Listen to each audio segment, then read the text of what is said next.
Yeah, okay. So a little context, I'm going to zoom out on, it's actually 7 foundational ideas of scaling. I added one for this presentation, and then I'm going to not talk about, but I'm going to cue up this idea that some innovations that are scaled are very context sensitive. That context matters a lot. Something that might work in Thunder Bay may not play out in the same way in Moose Jaw. And so I'll touch a little bit on that, but treat that as the adapting innovations to local context is the extra stuff we won't touch on, but we will talk about some foundational ideas. And I'm highly shaped by Frances Wesley, and I think Frances has had an influence on Nourish as well. When we talk a little bit about what does systems change mean, she helped start up the Waterloo Institute for Social Innovation and Resilience. And she says an innovation, and I'm talking about a social innovation rather than a technological innovation or a commercial innovation like the BlackBerry. Did anyone go see the movie BlackBerry? Yeah, well, that was an innovation, wasn't it? It had social implications. But we're trying to change a system over time in a way that generates better positive impact with durability. And mostly when people talk about this, there is a real big gap between coming up with an innovation, piloting and prototyping it, and then diffusing it and scaling it. And what we're about to look at now is it's a lot more than just insufficient funds or poor implementation science. There's lots of reasons things don't scale. And our job is to improve the probabilities that something good is scaled. And here's a couple of ideas to help with that. So the 7 are, scaling should come after a process of experimentation. Some of these are not counterintuitive, they're just countercultural, by the way. The decision to scale innovation should be justified. I like this one, this is new for me. I think the process of scaling, sometimes we just assume something should be scaled, but I think we should spend some time justifying why. Most innovations should not be scaled. This one is weird, but it's compelling when you think about it. There's multiple dimensions of scaling innovation. There's different pathways or archetypes to do it. All innovation scaling is adaptive. There has been no scaling project on planet Earth in the history of the human species that has been linear and worked out according to a plan. It's always messy and adaptive. And even the best innovations that have been scaled may not need to be around forever. So here, let's jump into number 1. So I'll do these 7 and then we'll stop. And Robin, you can kind of curate the conversation. How many have you seen this nest of squirrel? I know, Robin, you have for sure. Different people use different diagrams, but this is pretty common swirl. And what they confirm is that something that deserves to be scaled, actually, there's a bit of work behind it. One has to spend time doing sense making and systems making. You did a lot of work on transition management and thinking in the early parts of the cohort. You need to generate ideas, which you did. Your portfolio of ideas, you have to choose some to develop and test, right? You have a hunch about how something works, and you put it into the field and you start working with it. Depending on how you develop and test it, you have to make the case that it should be sustained. Then you have to deliver and implement it. And then you have to, if you don't have to, but you often might want to grow it, scale it, and then eventually you might see systems change. So just a confirmation that we do have to experiment with things to determine what deserves to be scaled. And most of you have done that. So check, check, check. Number 2, this is a moment where that happens in most innovation efforts that is often very quick and implied and kind of a fractured process where someone says, how should we sustain this innovation? So if you get do you agree? If you get an innovation, how do you know it should be sustained? So sometimes you can just start by saying, someone makes a statement, says this should be sustained, and you ask why, and they give you a reason, and it's quite compelling, and they have evidence about it. But the act of justifying an innovation that should be scaled is both important for us as innovators. Why do we think it should be scaled? Are we convinced, or is it just impulsive that we don't want to let something go that we spend so much time on? Never mind, should we go to someone else and saying, here's the reason, let's make the case that this should be scaled. Now, here's the why of justifying something should be scaled is clear. the rationale, it's good for us to know that we should spend time on this. The how is still a little bit in development, and there's at least 2 different approaches, everyone, and there might be more. So anyone interested in human-centered design or systems design, this criteria on the design approaches will not be new to you. And they ask this: is the innovation you're trying to scale, is it effective? Does it do what you said you wanted to do? Does your menu plan not only demonstrate increased cultural responsiveness? How do you know?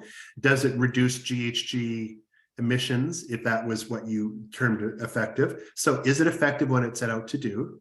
Is it feasible? Can you do it with the capability that you have right now, or does it exceed your grasp, innovation? Is it viable? Can it survive in the ecosystem of policies and systems and structures in which it's supposed to operate? And the last one, is it desirable? Do key stakeholders who support is critical to this, do they support it? Now, please don't feel intimidated by this. I think these are good questions. It's kind of like a check mark. To what degree is our innovation effective? Is it feasible? Can we do it? What are the issues that get in the way of it being viable? And to what extent do stakeholders want to do this? Is it desirable? Now, the International Development Research Corporation, they have a slightly different angle on this, and I have a link at the end of this presentation that you can get their free book. They say, is there technical justification? Like, does it work like the design approaches? Is there moral justification? We should be doing this. And they also ask you to do a risk assessment. Not trying to complexify this for anyone, but we do want to say this act of saying it should be sustained or scaled is often implicit and not explicit. And we might want to spend a little bit of time saying, should this thing be scaled? Let's ask ourselves a couple of questions. More links at the end. Number 3, this one is great. I've got this quote from Sarah Schulman, who's out of Vancouver, and she wrote a pretty good book a couple of years ago about safety nets and social services. But here's the quote I got from her. The Dyson vacuum cleaner, the one that sells the most, and I should figure out which one that is because I've used this example a couple times now. It took over 5,000 prototypes to come up with that. It took over 5,000 prototypes to come up with the one that worked. And it took Hewlett-Packard 300 ideas on average to come up with something that's commercially viable. Now, this is a funny little thing. So what's the good ratio for our work? Well, it can't be 5,000 to 1, but neither is it 1 to 1. So here's the formula, everyone. The number of innovations in your portfolio that should be probably scaled is somewhere between 1 and 5,000. Tough crowd. I thought that was funny. Okay, so the question is, how do you know if it should be scaled? So don't feel not everything deserves to be scaled. It might be good, and it doesn't deserve to be scaled. It's a good innovation. Actually, I'm going to go to Musquecheese outside of Red Deer tomorrow, and there's a very good innovation there. People have no desire to scale that thing. It works really well for the Indigenous community of Musquecheese, and that's enough. They don't want it to scale. It's good enough to be sustained in the place that exists. So not everything needs to be scaled. Number 3. So let's just go this again. We should be experimenting like crazy to determine if something works. If we think it works, we should try and justify it a little bit to ourselves, never mind others. We shouldn't feel the burden of scaling everything because not everything deserves to be scaled. And number 4, halfway through, there's actually multiple dimensions of scaling. Now, this is a mashup of 3 different Canadian sources that have examined what it means to scale. And again, they're all linked at the end. But let me give you the dimensions of scaling. So when you hear dimensions, here are the different dimensions that people talk about when you pull it away, when you start interviewing them. Scaling out is increasing the number and the variety or the size of the organizations adopting the innovation. You've got a cool menu program in a facility. Can you expand it to 7 days a week? Right? Can you expand it within the original site? Can you replicate it to other healthcare facilities? That's scaling out, increasing the number and the variety and the size of the innovation. This is most important. Scaling impact is increasing the scale, depth, and durability of the impact, whatever it is we want to achieve. But there's a lot of stuff in between there. How about scaling scaling up? Have you ever had an innovation, and all of you had, where in order for it to be scaled, you have to change some regulations, policies, or institutional practices? Procurement, if you're doing sourcing, indigenous foods, right? There's procurement problems all over the place. That's a scaling up problem. There might be, if you're in Saskatchewan, you're working on local sourcing of food, there might be things that you want to do around public policy, around procurement policy for that. So sometimes you need changes in systems in order to make the original innovation viable. Here's one, scaling deep, capturing hearts and minds. I think you all know this one. How do you get people bought into the why of the innovation and caught up into the possibilities of engaging in how, where people actually want to understand it and want to get involved in adopting or supporting the innovation? That takes work. Would you agree? How do you get the CEO of the health district to love things? How do you get local farmers engaged? Scaling scree, this is actually comes from a group in BC, no wonder, because it's about mountains. Scree is all that rubble on the side of the mountains. Scaling scree is how you develop additional innovations to support and strengthen the original innovation. Does that make sense? You might have a good innovation and you go, well, that's pretty good, but in order for this to work, I have to start doing little innovations around it. And I'm going to give you a little example of that shortly. And finally, scaling conditions or infrastructure means this might be more than a policy thing. We actually have to create a larger ecosystem of supports and services that is not just about public policy to make the original innovation work. Now, here's what this is. This is simply a lens. When people are scaling, you might ask yourself these different questions. And let me give you an example of that. This is about electrical cars. Would you agree that that's an innovation? Electrical cars are an innovation. Lots of innovations to make that innovation. Scaling deep is how do you get a whole bunch of people in Canada thinking about electrical cars? Right? What that's narrative work, that's social marketing, that's marketing, commercial marketing, it's education. How do you get people to care about the environment and say a car is one of the options for you to get involved in? How do you increase the number and the variety of the producers of cars and the sellers of cars? People doing that. Scaling up, how do you create public policy to incentivize the adoption of public cars? Would you agree? There's a lot of public policy implications. There's actually a big thing going on in Ontario right now about subsidizing actually a battery maker. That's critical to the battery car market in Canada. That's not going all that well. How do you scale SCREE, develop additional innovations to make the public, the electrical car kind of useful? Hey, any Albertans here? I mean, no, there's no Alberta. Anyone ever? So, but we have someone who I just worked with in Alberta Health. She has an electrical car and she drives from Edmonton to Calgary. Now, when you go from Edmonton to Calgary, Calgary to Edmonton, you often stop in Red Deer, which is perfectly halfway between the two cities. And there's have a place called Gasoline Alley. That's where people grab a donut, use the washroom, and fill up for gas. There is almost no place to charge your car in Red Deer. So a SCREE innovation is, what if there's an app that you leave Edmonton or Calgary and you go, I'm going to be in Red Deer at 2 o'clock and I'm going to reserve a power station for 1 hour. Does that make sense? That's an additional innovation that strengthens the original innovation. So sometimes your innovations, be it a menu or anything, you're actually having to buffer it with additional innovation, strengthen it. One innovation, I need 4 or 5 little ones around it, or to encourage others to catalyze additional innovations. Infrastructure, that kind of, you get that. How do we get more than 2 gas stations in Red Deer to have an electrical thing? And finally, the impacts that we want to track. So think about this as a lens. You don't have to do all of this, but you ask your questions about, do we have scaling deep challenges? Do we have scaling up challenges? What is required to make this work? Here's another one.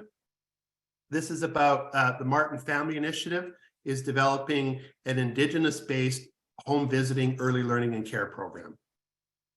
And they have to deal with all of these scaling issues. Number one, they are engaging lots of people who, particularly working with bellwethers, whose job it is to promote the rights and the opportunities for an Indigenous approach to early learning and care, particularly home visiting.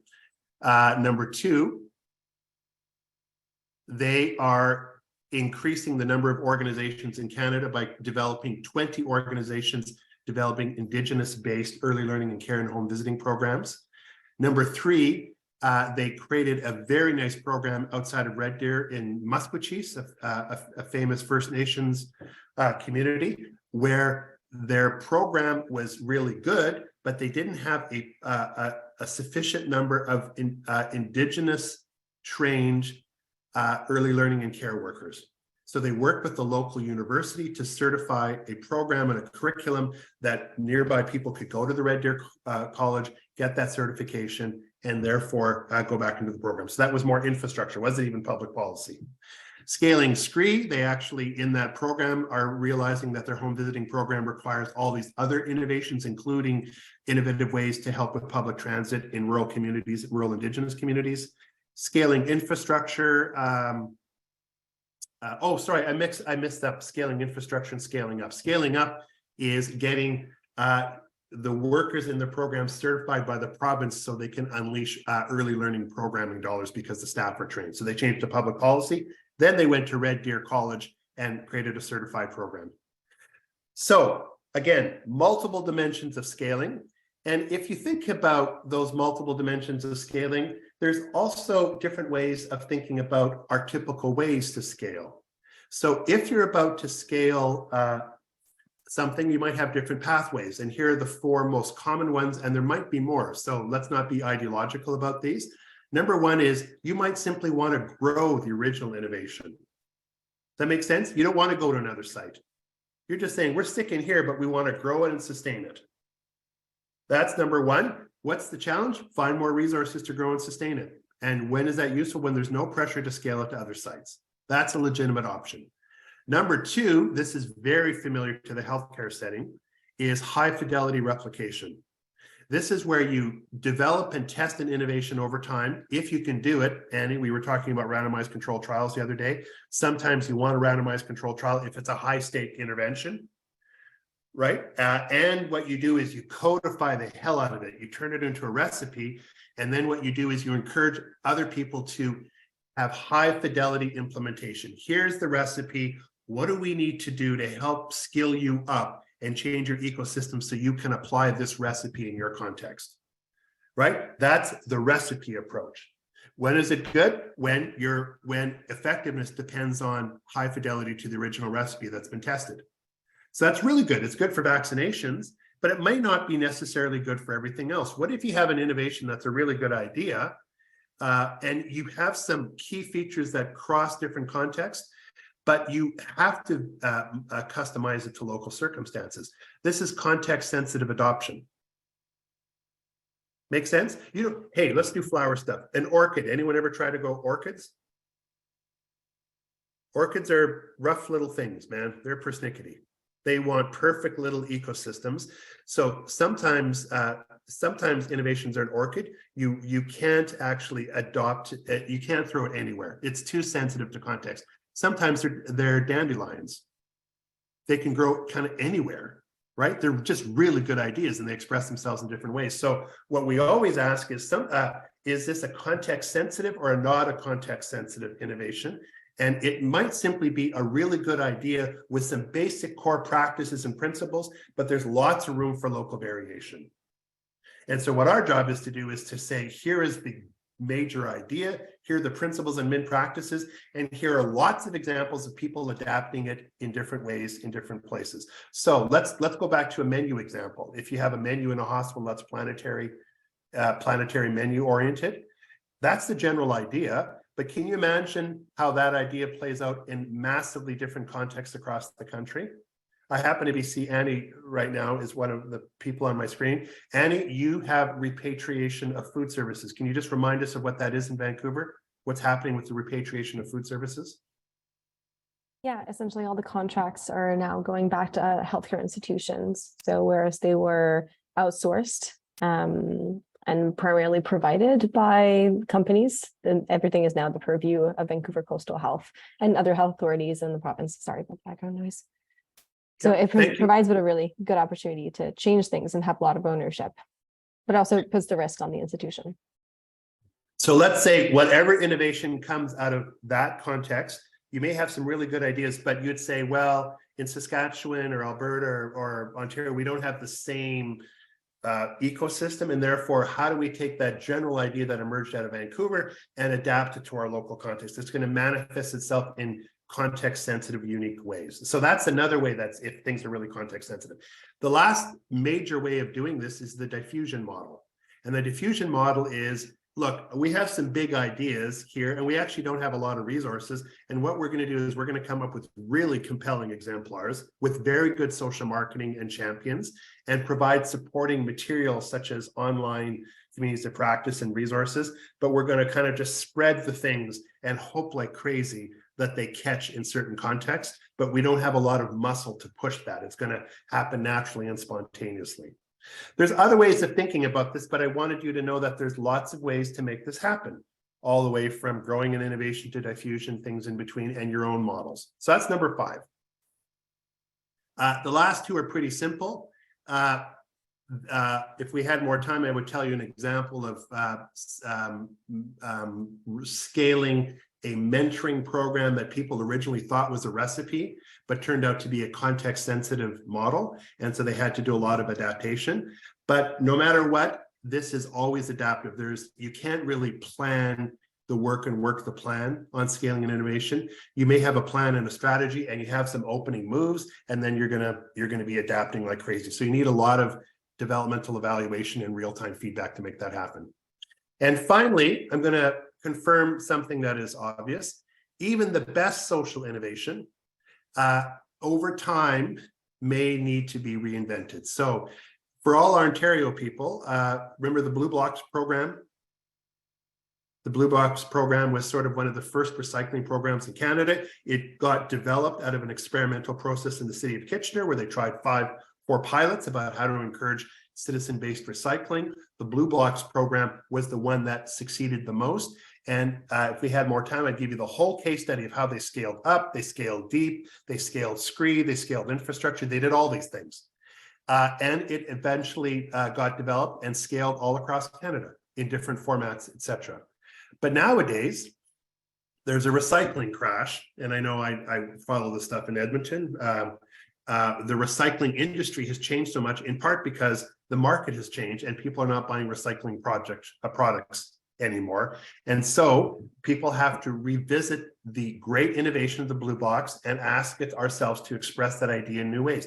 How do you encourage citizen-based recycling in an era where the market for recycled materials has collapsed? Right? The idea is the same, but it's not going to last forever. So I'm just going to stop there, because I think we can ask questions about this, and I'm not going to talk at all more about context sensitive scaling processes. But here are 7 very basic points. Should come after a process of experimentation. We should justify why we want to scale something for ourselves, never mind others. We don't feel the pressure to scale everything, because not everything should be. There's multiple dimensions of scaling up, out, deep, etc. There's different archetypes to doing it, so you don't have to do it just one way. You're always going to be adaptive, and your innovation may not last forever, and you might have to reinvent it. I'll stop there, Robin. I'll let you curate the discussion. Awesome. Thanks, Mark.